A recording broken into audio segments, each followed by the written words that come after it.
The end of what's been a historic season came here in Nashville today for the UNA Lions as they fell 76-65 to Lipscomb in the ASUN Championship. And despite having the second half lead, the Bison were able to make some clutch three-pointers and knock down their free throws from the charity stripe, and that is ultimately what gave Lenny Acuff and company the victory here in the ASUN Championship. I'm very proud of my guys in the way that they competed.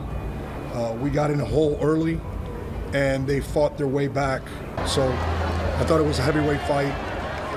Both teams played their tails off, and I think Lipscomb just made a few more plays down the stretch than we did. UNA and Lipscomb met for the third time this season, having split in the regular season, but a ticket to March Madness was on the line, and Lipscomb came out with a punch to the gut. They got up by as much as 11 at one point in the first half before Jacari Lane found his rhythm, and UNA were able to cut the deficit down to 5 at the break.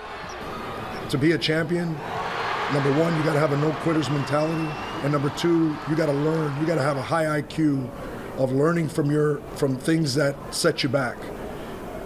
I think that was the spark that kind of, if you notice the second half, we closed the gap real quick.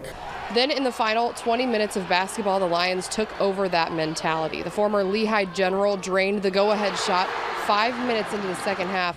He'd finished with a team-high 18 points, but the difference all came down to what Lipscomb had done well all game: make threes and knock down their free throws. We had a lot of mislaps on defense where, we had one miss up and they made big time shots. So, in moments like that, you can't allow that. You got to, be disciplined to get stops. So, we fell short to get stops, and they made big plays down the stretch, and we just couldn't respond. But still a season that these guys can be proud of. The first ASUN regular season title and their best record since moving to Division I.